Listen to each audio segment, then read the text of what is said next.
Not that it's a fight. Oh, we're recording now. We've got it. It is not about a competition, but the reality is that trans people need and deserve an urgent, well-funded, well-resourced response because our lives depend on it. All of this leads to the kinds of outcomes that we see.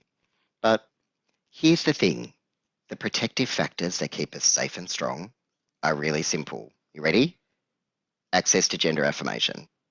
To all the doctors who are here, to the medical people, to the health professionals who are here, thank you. Keep doing it. This work you're doing, it's not because it's inclusive, it's not because it's good, it's because it's important and is life-saving. And I hope it's really rewarding for you. Trans people are the best. That's all I have to say on the topic.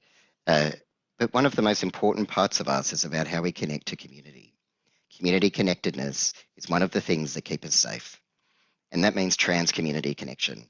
That means trans communities looking after each other, supporting each other, remaining open, expansive, and inclusive to all people whose gender is different than what was presumed for them at birth. And the other thing that is really handy to have in order to live free and equal, to be protected in society, to be able to do what we need to do, to be able to live our lives. And unsurprisingly, these three things prevent trans suicides, prevent suicidality, lead to gender euphoria, lead to happy, resilient, incredible trans people doing incredible things because we don't have to worry about the drama of having to get through life just to access when we need to affirm our gender medically, and for many of us we do not, and that's important to say, but for those who do, it is medically necessary and clinically relevant. And it is a complete distraction from life until we are able to function, before we are able to access what we need to access. And once those things are resolved for us, i.e. we've got the stuff that we need to do our thing, shockingly, quality of life improves, health and well-being improves, and we get on with our life. But it takes time. I wanted to talk briefly about ACON's blueprint, and I know that it's in very small words, but I just wanted to give you the general vibe of it. In 2017, ACON identified, after a very long time of being a GLBT organisation at the time, in our midterm review of the strategic plan in 2017, it was finally understood that trans people needed urgent intervention. We mobilised everyone, we brought people in, we consulted across the entire state and indeed across the country over a 2-year period. It cost a lot of money, it cost a lot of time, it required a ton of honesty and openness, essential that it was intersectional, and it continues to be, that it is positive and focused forward. And this ended with a mandate from the trans community that we called the blueprint, a blueprint for improving the health and wellbeing of the trans and gender diverse community in New South Wales. And it identified 6 main priorities that continue to oversee our work. Clear and easy pathways for accessing gender affirming care, affordable and available gender affirming healthcare, an inclusive and knowledgeable New South Wales health sector, official government IDs and records that are easy to update, that workplaces are inclusive, that educational settings and environments where all trans people are respectful and affirming, and that our trans community is vibrant and well-resourced and looking after ourselves. But this also needs a framework. What I'm about to show you is something that I'm still working on. So you'll have to excuse my fairly terrible PowerPoint skills. Sometimes I think about these sorts of frameworks and putting them into a pretty picture can sometimes be a bit tough, but here we are. I wanted to take you to the frameworks of GPA and MIPA, which is the greater and meaningful involvement of people with AIDS, which was first discussed at a massive Denver conference that became the Denver Principles in 1994. This is the basis of Nothing About Us Without Us. And from our perspective, we sit across a requirement in terms of when we're developing every single project and this is at ACON, that we include lived experience, lived expertise, and technical input. One person can be all of these things, but it's very important that one person is not. But MEPA and JEPA tells us two important things: to recognise the important contribution that trans people can make in strengthening trans health and gender-affirming healthcare, and to create space within society for our involvement and active participation in all aspects of that response. So what does that mean? Whenever we develop any project, this is what we do. We connect with community a lot. We develop and establish a community advisory process, professional advisory, a yarning circle with our sister girls and brother boys. We undertake needs assessments with community, which is typically a survey. And then we undertake co-design sessions, focusing first on mob, sister girls, brother boys, and trans mob, people living in metro areas and people living in regional areas. And then we focus test ACON staff as well. And that is always underpinned by an evaluation. And we've incorporated this into every part of the work that we're doing. And it requires that we start from equity, that we invest time, that we show up, that we keep showing up, that we get connected, that we stay expansive, that we remain open, most importantly, that we hire trans people and that we pay trans people. Always hire trans people if you can. That must be the priority. These are some of the things that we've been able to deliver over the last couple of years. This tells you a bit of a hint of my incredible PowerPoint skills. At the same time, we've also contributed substantially to policy and advocacy across the state and across the country. And we've had some really great success, even if there is so much more to do. For instance, in New South Wales, we now have a statewide public services for accessing puberty blockers and hormones for young people up to the age of 25. Surgery is not broadly accessible, though, for anyone in Australia.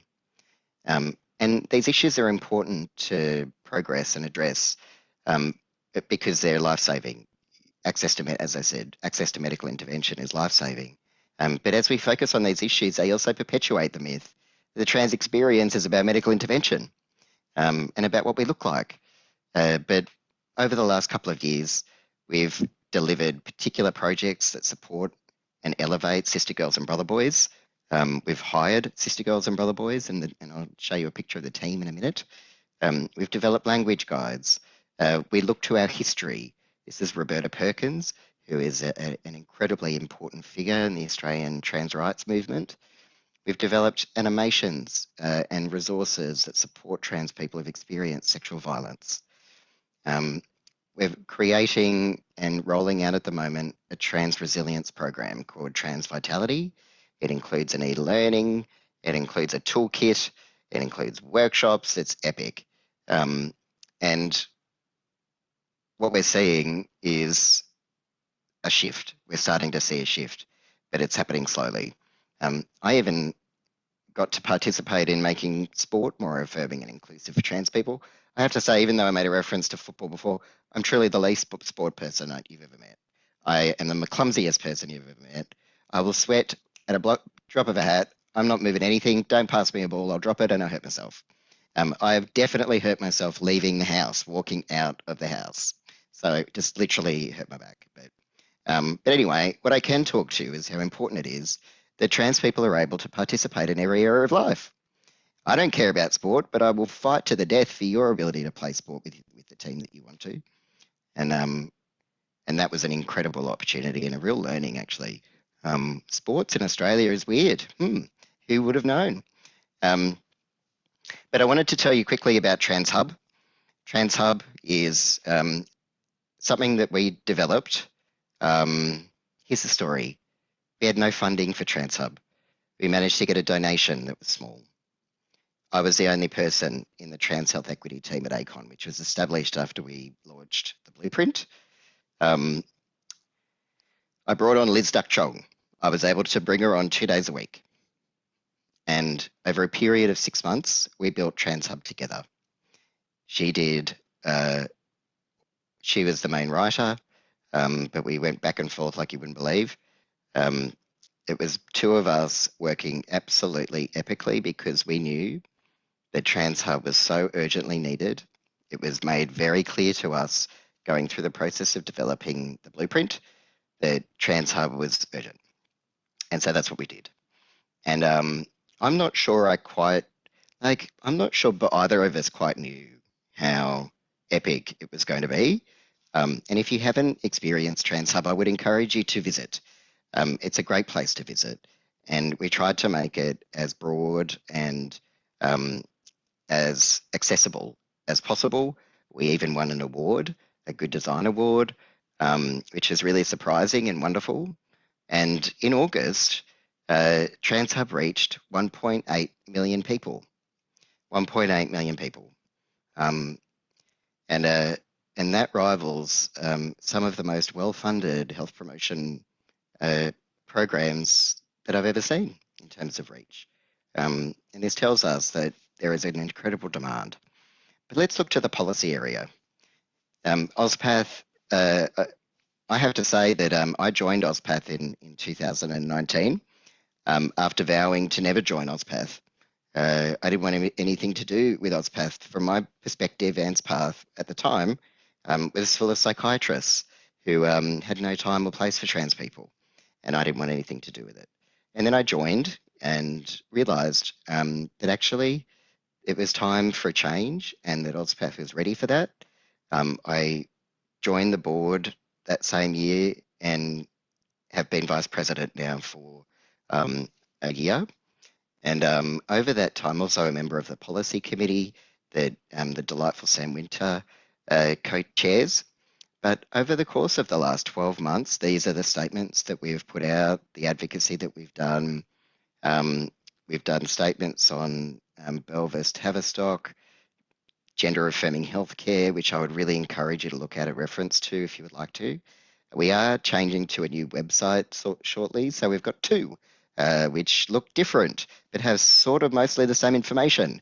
Feels very trans to me, but it'll be one site soon, and it'll be auspath.org.au. We've done statements on conversion and reparative therapies, on a range of issues, particularly legal, medical, social, young people, the focus on depathologization.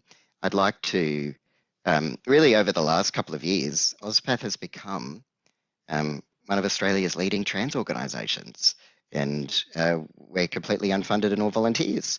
So I wanted to give a huge shout out to Dr. Fiona Bishop, who's our president, Dr. Belinda Chaplin, who is our secretary, Belinda Birtles, who's our treasurer. My goodness, she's amazing. Dr. Clara Tuck-Bensue, Dr. Ashley Lynn, Simone Miller, Dr. Shannon Lovell-Green, and Maggie Smith, who make up the board, of which more than 50% are trans. What's next? Well, we're going to launch over the next little while a national informed consent guideline from AusPATH. We're also continuing our Yarn It Up series for Sistergirls and Brotherboys.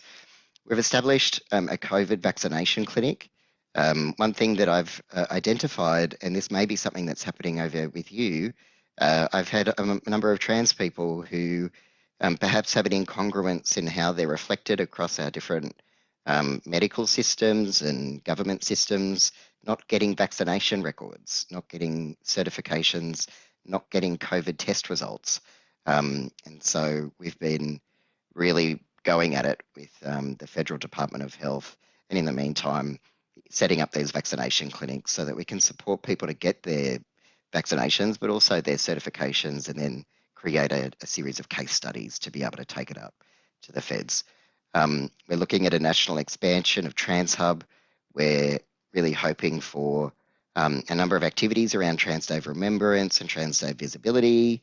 For some reason that says the word settings, but that's okay. Don't know why. We're launching soon a Trans Vitality Toolkit, which is a resilience toolkit that you can go through and go through the activities, and it's an incredible resource that will be coming soon. We're also developing a Trans Peer Navigator service. We're restructuring Trans Hub to include a whole new section for parents who have trans kids, in partnership with the mob who delivered Trans Pathways, the research project, and from Telethon Kids. We're also launching trans-affirming practice as suicide prevention e-learning soon, a trans-affirming workplaces e-learning, a trans-affirming educational settings e-learning. It's all happening. And the work is continuing. And I must say, even though the work continues, it's not enough. It's never enough. But we keep going. And the important thing is that we're doing it together. This was me in 2012. This was my first day at ACON. I am wearing the same shirt that I was wearing then, but I'm not going to lie. This may be this may be 2 sizes bigger. Not going to lie. I was so young and I was so excited. I was so ready. I was moving in to do violence prevention work. I didn't know I was the only trans person. I didn't know that I was going in and was about to have a 10-year career of helping ACON move towards a space of being truly trans-affirming. And we're really getting there. This is what I'm doing at the moment. This is the time that I spent talking to Mark Latham. This is definitely my vibe. Have I ever looked more like this? No. This is what I would prefer to be doing, actually. I like to imagine that I've had a glow up. That's just not the case. The most important thing is actually this. This is the current trans team at ACON. It is a team of 7 people. I included Chantel. She works at SWAP. She absolutely is a member of our team. But this is a multidisciplinary, incredibly diverse, intersectional team with First Nations people, people of colour, people with disability. And it's not enough. They are on insecure contracts. I beg, borrow, sometimes try and steal as much as I can to keep bolstering the work, because this team, the work that they're doing, takes us closer to trans liberation. As I said right at the beginning, we're ancient, we're everywhere. The way that we're treated directly impacts our health and well-being. We must stand together and fight for our kids. It is essential that it starts with First Nations people. Always start with sister girls. Sister girls, one of the most vulnerable minoritised women on the planet. Gender dysphoria, from my perspective, seems as a response to not being affirmed, to being rejected, to being misgendered. Of course. Gatekeeping is not helpful. Stop it. Informed consent saves lives. That means that GPs are able to monitor, prescribe, manage hormones without anybody else. And that's okay. That's allowed. It's urgent. Thank you very much. Thank you for inviting me. Thank you, Kerry and Jamie, for doing a wondrous job, and the whole team. Thank you for reaching out, and please stay in touch. These are all my contact details. Ngā mihi nuki akoto kato. Warm greetings to everybody, and thank you very much. Kia ora. Thank you so much, Teddy. That was absolutely fantastic. Amazing presentation. I learned so much as a community worker invested in similar mahi. Very, very grateful to you for that. We've had a few questions come from the chat, and we've got a good 5 or so minutes. Someone says, that was really fantastic. Thank you. The blueprint is a really great document, and it's clear that a lot of care was taken in its development. Do you have any recommendations on ways to engage government to use these kind of reports in their planning and resourcing? Great. Thank you for that question. In my experience, advocacy, which is different to activism, advocacy with government requires a non-partisan broad approach. In my experience, I found that policymakers in government and representatives do want to see these sorts of resources. They do want to see reports, and they do want to be led. They need direction, and they need it. In fact, I saw the PATHA briefing paper for the health minister. Perfect, wonderful. Being able to summarise the issues, being able to articulate them in a way that they understand, which means being able to translate it for the politicians and the policymakers. So it needs to be short and accessible, and be very clear in the direction. And then, like I said in the kind of presentation about what it needs, the framework around what it needs is about time and consistency and just keeping to show up. So government wants to see these things, but they do need to keep hearing from us, and they need relationships to be built. I think that advocacy often is all about the relationships that we're able to develop so that we can make contact. Some of the work I do like to spend a bit of my time mentoring younger trans people, like people who are over 18, but, and particularly those seeking to be advocates, because I bring them along into different meetings, or they'll tell me about things that are going on or issues that are happening, and I'll bring them into meetings with policymakers and bureaucrats. I find that in Australia at the moment, particularly New South Wales and probably in other states and territories too, government organisations are increasingly setting up employee reference groups, and they'll have like a Pride network. And always go to the Pride network, make an appointment to see the chair, talk about what's going on, try and get their perspective, ask for their advice, and they're often up for it, provided they're not TERFs, and often they're not, which is great. And I've found them to be, if I, the chair of the Pride committees are always cis gay white men. We're all shocked, and they realise that they have a privilege, and typically I found that they're up for it. Okay, thank you for that. We have another question saying that TransHub is a really cool resource and quite similar to the Gender Minorities website here in Aotearoa. Do you find that TransHub has gone a long way to improving awareness or shaping the public narrative? Is it used by the public as well as the community? It's used by everybody. Cool. It's used by our detractors. It's used by people who love us and people who want to learn more about us. Thank you so much for coming into the grid. It's so good to see you. It's like the reach of it is remarkable. We have one particular journalist here who hates us.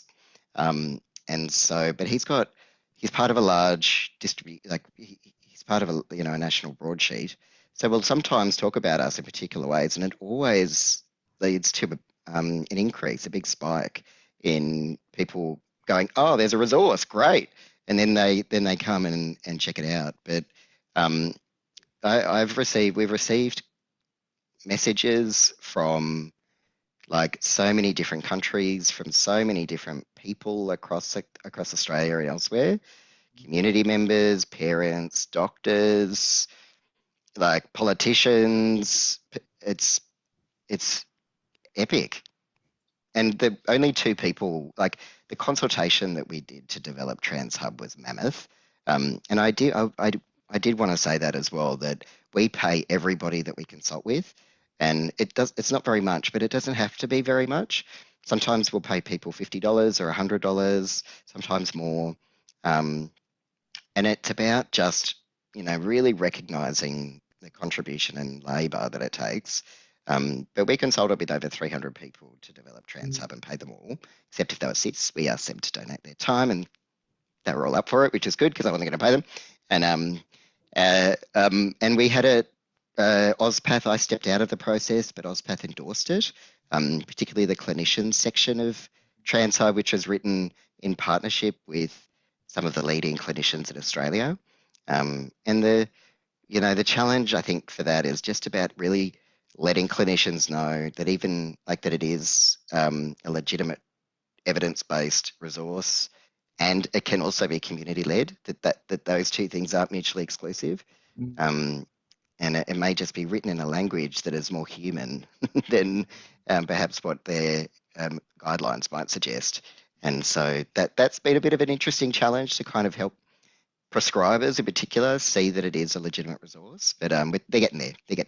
And they're getting there, I have to say, because other clinicians, when they're presenting, are presenting about TransHub, using content from TransHub and images and being like, you need to go here, this is where you need to go.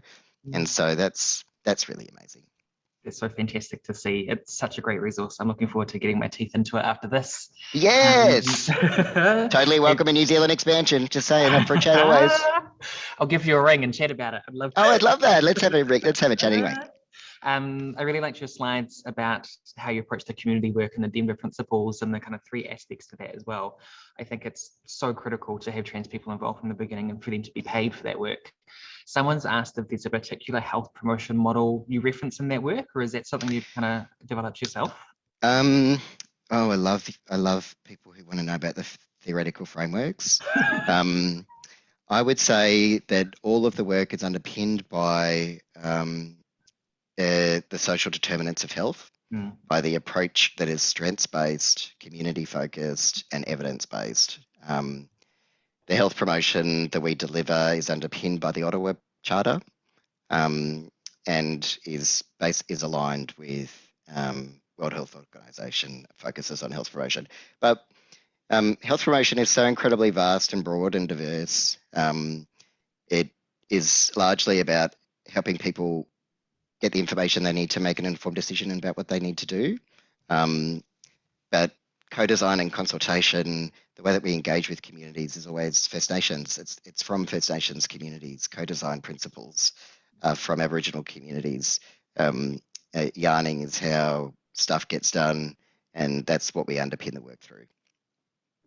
Absolutely. Thank you so much for that. And thank you so much for your presentation. It's so fantastic to see everything that you've managed to achieve in the last, 10 or so years. It's really fantastic. Thank you so much for being our first keynote. I really appreciate that. If anyone's, went all right? Yeah, I think it went quite well. If anyone wants to engage more, feel free to use the Hoover app. I'm sure Teddy will be on there, happy to have a chat and answer questions. Yep. We have a bit of time for a bit of a lunch break now, so I'd really encourage you to just step away from your screens for a bit and eat some food, go out into the sun and the fresh air, and then next up is a poster session Q&A at 1 o'clock. You can view all the posters in Hoover and ask questions to the creators there, and we'll see you again this afternoon. Thank you so much, Teddy. It was fantastic. Can I do a little shout out? I can see Jack Bird. Hi, darling. It's so good to see you in the grid. What an icon you are, love. Good to see you. Good to see you all. And so lovely to meet you, Jen. You are just wonderful. Thank you so much. Take care. Ka pai. Right. Enjoy your lunch, everyone. Take care. We'll see you soon.